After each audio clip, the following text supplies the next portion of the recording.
राम रहीम का तो सीन ये था, आप 100 रुपये की बात करें, उन्होंने गोभी का फूल 10-10 हज़ार रुपये का बेचा है। धर्म के आधार पर अंधविश्वास फैला करके ये कहा गया ये जो गोभी का फूल है, इस गोभी के फूल में बाबा का आशीर्वाद है, इस गोभी के फूल में बाबा की जो है मंगल कामनाएं निहित है, लिहाजा से खरीद लेना चाहिए। और लोग खरीदते हैं, पागलपन में, अंधविश्वास में लोग इस काम को कर ही नहीं। तो इसका मतलब स्पष्ट है कि लोगों में अंधविश्वास को बढ़ावा देने का काम ये बाबा लोग कर रहे हैं।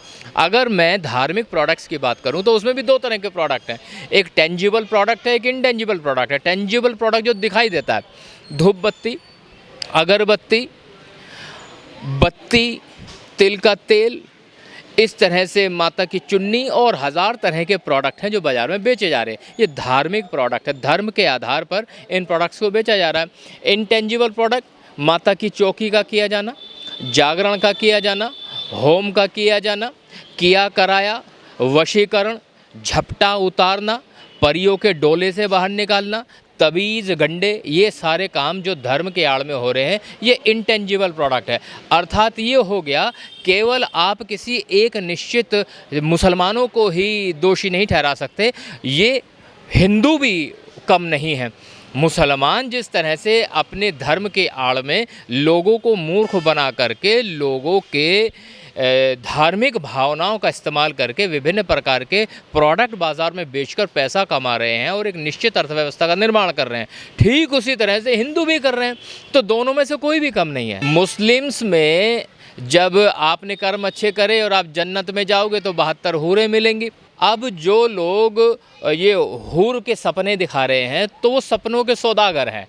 वो धर्म की आड़ में लोगों को सपने दिखा रहे हैं कि जब आप मर जाओगे, मरने के बाद जन्नत नसीब होगी, जन्नत में तुम्हारा इंतज़ार हूरें कर रही होंगी। अब ये जो हूरें हैं ये हैं या नहीं हैं, लेकिन वर्तमान में तो ये जो प्रॉमिस है, ये जो इंटेंजिबल प्रोडक्ट है, ये धर्म की आड़ में बेच दिया गया ना।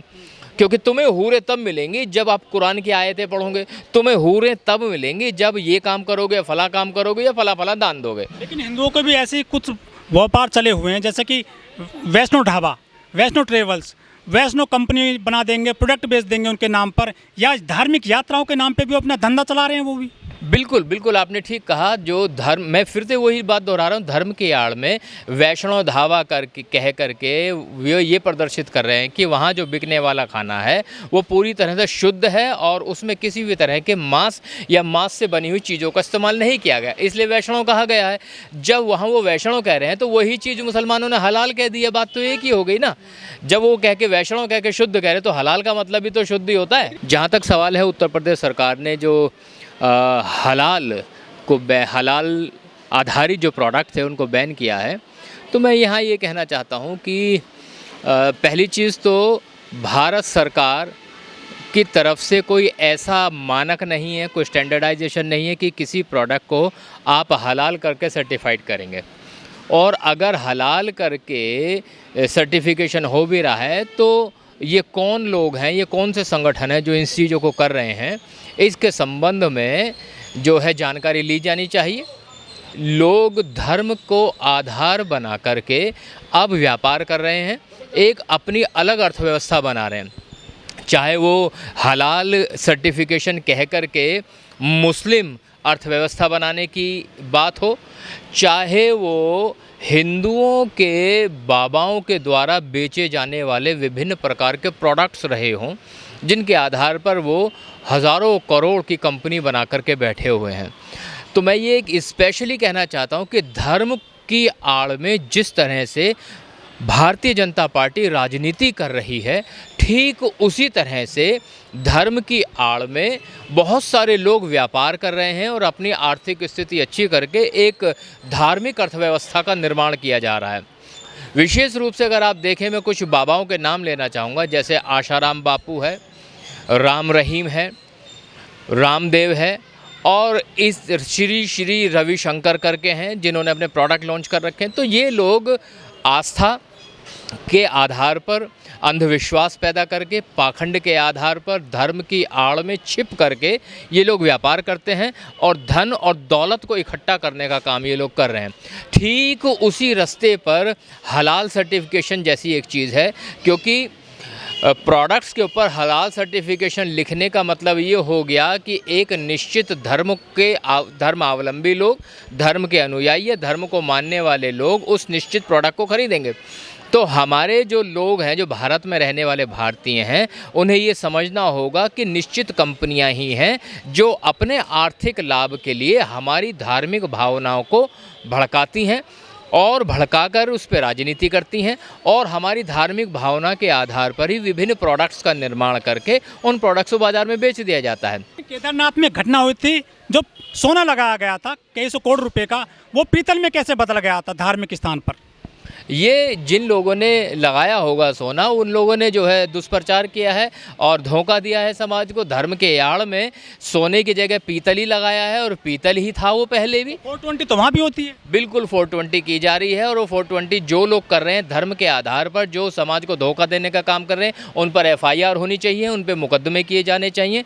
जो धर्म को आधार बना करके लोगों को गुमराह करने का काम कर रहे हैं, उनके ऊपर FIR होनी चाहिए। जो धर्म को आड़ बना करके समाज में विघटन पैदा करना चाहते हैं, ऐसे संगठन जैसे RSS, विश्व हिंदू परिषद, बजरंग दल, श्री राम सेना, दुर्गा वाहिनी जैसे जो संगठन हैं, ये समाज में विषमता पैदा करने का काम कर रहे हैं, समाज में अंधविश्वास और पाखंड फैलाने का काम कर रहे हैं, वो भी धर्म के आड़ में। तो इस तरह की घटनाओं को जो अंजाम देने वाले संगठन है या व्यक्ति हैं, उनके ऊपर FIR होनी चाहिए। केदारनाथ में जो है दान लेने के लिए कुछ लोगों ने, अज्ञात लोगों ने वहाँ पेटीएम के स्कैन लगा दिए थे और ये जो मंदिर समिति को पता ही नहीं था केदारनाथ में उन धर्म के नाम पर ये मोटा चंदा लेकर चले गए थे लोग। कुछ धर्म के आधार पर अगर चंदे की बात करें तो सबसे ज़्यादा धर्म का गोरख धंधा अगर कहीं पर हुआ है तो हिंदू धर्म में ही किया गया है।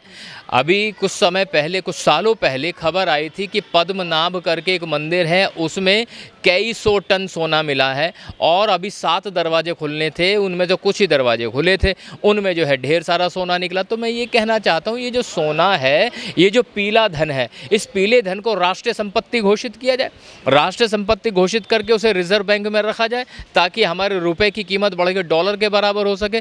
पर वो ये करेंगे नहीं। वो इसलिए नहीं करेंगे क्योंकि ये जो धन है, इस धन का इस्तेमाल वो धर्म की आड़ में धर्म का गोरख धंधा बढ़ाने के लिए करना चाहते हैं और कर रहे हैं।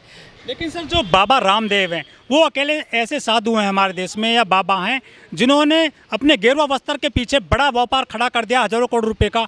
उनका शहद बिकता है, उनका देसी घी बिकता है गाय का, उनका गौमूत्र तक बिक जाता है। धर्म के नाम पर तो वो भी बेच रहे। बिल्कुल ठीक है, धर्म की आड़ में ही तो इन लोगों ने धंधा कर रखा है। मैं ये कहना चाहता हूँ, अगर व्यापार ही करना है तो धर्म का चोगा पहनने की आवश्यकता क्या है? आप खुले रूप से मार्केट में आएँ, अपने प्रोडक्ट्स को लॉन्च करें और जो है बिजनेस करें, इंडस्ट्रियलिस्ट बने। लेकिन वो इंडस्ट्रियलिस्ट बनने के बजाय वो प्रोडक्ट को, उनकी कंपोजिशन क्या है, that is not important for these people. Even Ramdev के प्रोडक्ट इंटरनेशनली कई देशों में बैन कर दिए गए हैं क्योंकि उनकी कंपोजिशन अच्छी नहीं थी, क्योंकि क्वालिटी, गुणवत्ता वाले प्रोडक्ट उन लोगों ने नहीं बनाए। वो तो केवल प्रोडक्ट बना रहे हैं। वो ये कह दीजिएगा कि कहीं की ईंट कहीं का रोड़ा, भानुमति ने कुनबा जोड़ा, इस तरह के प्रोडक्ट बना करके धर्म की आड़ में, धर्म के नाम पर वो उसे बेच देते हैं। जैसे योगा है, योगा का कोई धर्म नहीं है, लेकिन उन्होंने अपने पतंजलि के नाम पर योगा बेच दिया। आस्था के आधार पर, आस्था के आड़ में हिंदू और हिंदुत्व की आस्था और धर्म के आधार पर उन्होंने गौमूत्र बेच दिया। उधर प्रचार करने के लिए बीजेपी का प्रचार तंत्र लगा हुआ है, इधर माल बेचने के लिए बाबा लोग लगे हुए हैं। ये सब इंटरकनेक्टेड है क्योंकि यही एक दूसरे को मदद करते रहते हैं, यहाँ से पैसा कमाते हैं, बीजेपी को देते रहते हैं। RSS, विश्व हिंदू परिषद, बजरंग दल, श्री राम सेना, दुर्गा वाहिनी जैसे संगठन जो फल फूल रहे हैं, उसके पीछे कारण यही है कि इन लोगों ने विभिन्न प्रकार के बाबा छोड़ रखे हैं और ये बाबा लोगों को बरगलाते हैं और उनसे धन कमाते हैं और अंदर खाने उस धन को इस्तेमाल करते हैं ये धर्म आधारित आतंक फैलाने में। जैसे जब भी दलितों की और मुसलमानों की लिंचिंग होती है तो लिंचिंग करने वाले लोग यही होते हैं, भगवाधारी होते हैं, भगवा रंग का गेरुआ वस्त्र पहन करके आते हैं, वो लिंचिंग करते हैं। जब भी दलित बहन बेटी के ऊपर अत्याचार होता है, गांवों में यही लोग आते हैं और यही लोग आकर के ग्रुप में आकर लोगों के ऊपर अत्याचार करते हैं, प्रताड़ना करते हैं और फिर बाद में जय श्री राम के नारे भी लगा करके जाते हैं। तो इससे स्पष्ट होता है कि इन लोगों ने एक व्यवस्था बना रखी है, जो व्यवस्था दलितों और मुसलमानों के खिलाफ पुरजोर तरीके से काम करने में लगी हुई है। अच्छा, बाबा लोग कुछ पॉलिटिक्स में भी क्या अपना योगदान कर रहे हैं आपकी नज़र में? बाबा लोग ही तो हैं जो पूरी तरह से बीजेपी को बढ़ावा दे रहे हैं। आप देखिए ना, पिछली बीजेपी की सरकार को बनवाने में क्या रामदेव का अहम रोल नहीं था? क्या राम रहीम का अहम रोल नहीं था? क्या आशाराम का अहम रोल नहीं था? और अभी भी जो है पेरोल पर निकलवा के लाते हैं राम रहीम को और फिर जो है प्रचार तंत्र का हिस्सा बनाते हैं। तो ये तो इन्हीं के सानिध्य में तो काम हो रहे हैं सारे। लेकिन सर निशाने पर मुस्लिम है आज उत्तर प्रदेश में, योगी सरकार ने हलाल पर प्रतिबंध लगा दिया है। मैं ये कहना चाहता हूँ, मुसलमान हो या दलित हो, इनको इस बात से कोई फ़र्क नहीं पड़ता कि हलाल सर्टिफिकेशन है या नहीं है। हम मार्केट में जाते हैं प्रोडक्ट खरीदने के लिए, हमारी मतलब का प्रोडक्ट होता है तो हम खरीद लेते हैं। दो चीज़ें ज़रूर ध्यान रखी जाती हैं, प्रोडक्ट के ऊपर अगर लाल रंग का निशान है तो वो मांसाहारी हो गया, जिस पे हरे रंग का निशान है वो शाकाहारी हो गया। इतना तो हमें समझ में आता है। हलाल सर्टिफिकेशन कभी भी नहीं देखा जाता है। ये केवल और केवल इसलिए मुद्दा बनाया जा रहा है क्योंकि चुनाव चल रहे हैं 5 राज्यों में, ताकि हलाल का नाम लेते ही मुसलमान और मुसलमान कहते ही हिंदू और मुसलमान का जो है 2 आयामी चुनाव हो जाता है। तो अपने चुनावी रणनीति को ध्यान में रखते हुए इन्होंने हलाल के मुद्दे को उठाया।